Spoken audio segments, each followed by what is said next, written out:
Fala pessoal, tudo bom? Aqui é o Felipe, queria falar com vocês rapidinho sobre bruxismo. Basicamente, o que ele é? Ele consiste aí numa hiperatividade dos músculos envolvidos na mastigação. Quais são esses músculos? Vou pegar o bocão aqui para mostrar para vocês. São os músculos envolvidos na abertura, fechamento e lateralidade, todos os movimentos da nossa mandíbula. A maxila, ela é fixa, ela não mexe. Então, o que ele causa, né? Quais são os sintomas aí que a gente costuma ouvir no consultório? Os pacientes relatam muito dor aqui na face, principalmente logo depois de acordar, com os músculos até um pouco cansados, dor na região aqui próxima de ouvido, dor de cabeça frequente, péssima qualidade de sono, os pacientes acordam cansados, não conseguem descansar mesmo e repor as energias de noite. A gente tem até mesmo dor nas costas, dor no pescoço, é muito variado.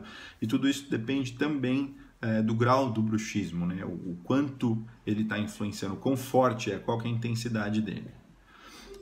Outros sintomas que a gente busca até para chegar no diagnóstico do bruxismo são sinais de desgaste dentário, porque pelo apertamento a gente acaba desgastando muito os dentes até. Em casos severos a gente perde mais de 50% da coroa aí do dente, até uma coisa muito complicada.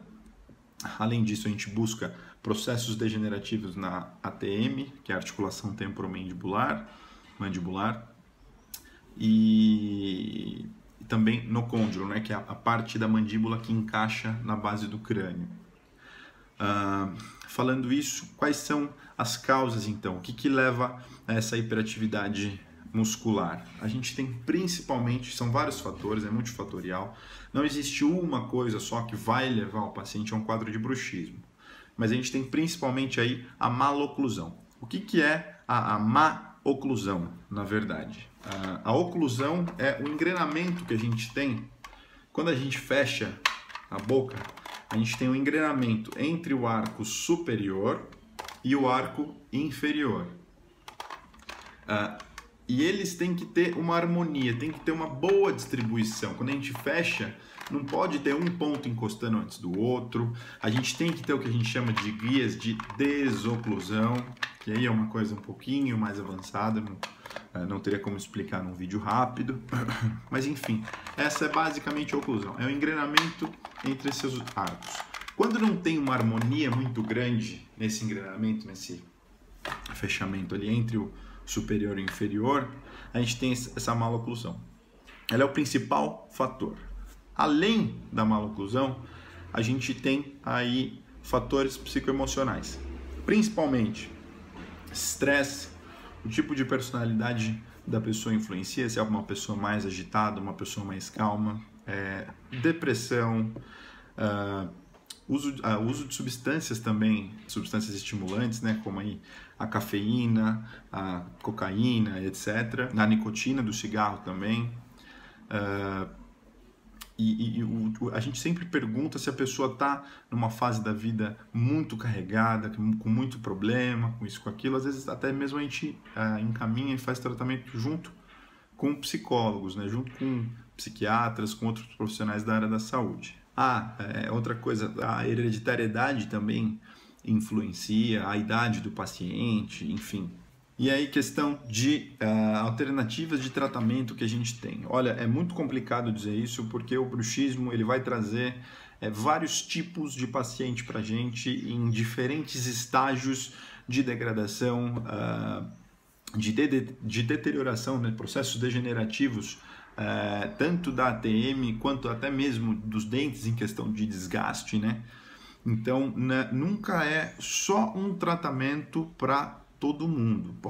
Os tratamentos podem envolver etapas diferentes para aquele caso, mas vamos pegar um todo aí mais ou menos. Para a questão da maloclusão, é muito interessante a gente ter como opção a ortodontia, que é o quê? É o aparelho. Por quê? O aparelho vai agir sobre os arcos dentários superior e inferior, ele vai alinhar esses dois arcos e corrigir essa maloclusão. Para quê? Para quando o paciente fechar a boca, ele ter aquela harmonia que eu falei, aquele aspecto de normalidade que a gente busca. Tendo uma oclusão balanceada é muito melhor e mais fácil, não só tratar do bruxismo, mas até restabelecer saúde e qualidade de vida para o paciente mesmo. A relação que ele vai ter de saúde é muito melhor em questão de oclusão. Além da ortodontia, o que a gente pode lançar mão? Diferentes próteses. E aí vale para tudo. Pode ser prótese parcial removível, que é aquela prótese removível, né, que o paciente consegue retirar. Pode ser uma prótese fixa, pode ser um implante. Tudo bem avaliado e indicado, é claro, né? Por quê? A perda de um elemento dentário tem consequências muito graves, muito grandes. Até a gente escreveu um artigo recente sobre as consequências da perda de um elemento dentário. Convido vocês até a lerem. Ela vai influenciar muito nessa maloclusão, então a gente tem que restabelecer ela. Perder um dente, a gente pode entrar com a prótese antes de ir para as próximas etapas aí do tratamento para bruxismo. Uso de implantes também, né? A prótese vai sobre o implante.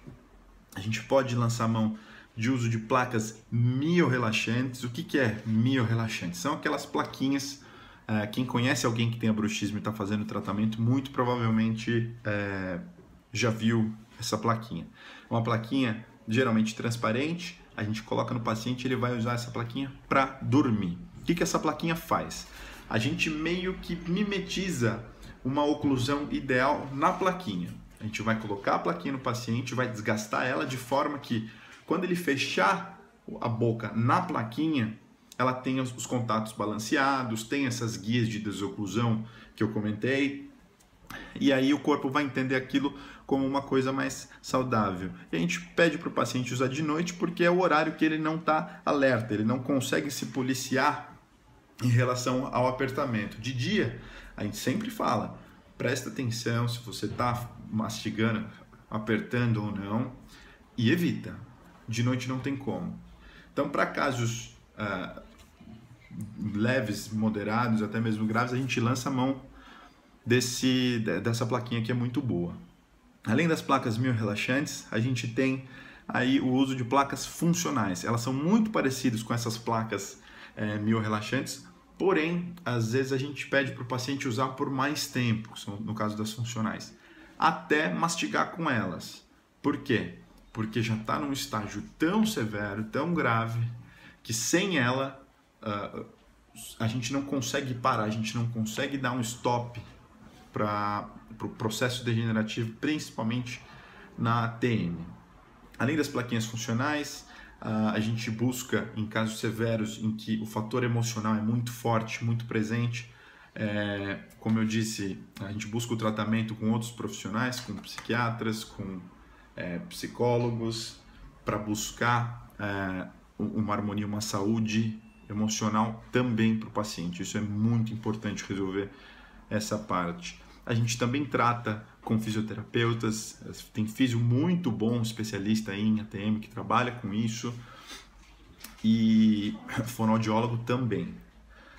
Em casos extremos, também é bom lembrar, a gente trabalha com cirurgia. Em casos muito severos de deterioração, de degradação da ATM, a gente não tem saída senão realizar a cirurgia para conseguir devolver aí saúde para o paciente, qualidade de vida para o paciente, que é muito importante. Eu acho que esse a gente englobou bastante coisa sobre o bruxismo, que é muito importante. Se vocês tiverem dúvida, a gente está à disposição. E acho que por hora é só. Muito obrigado. Tchau, tchau.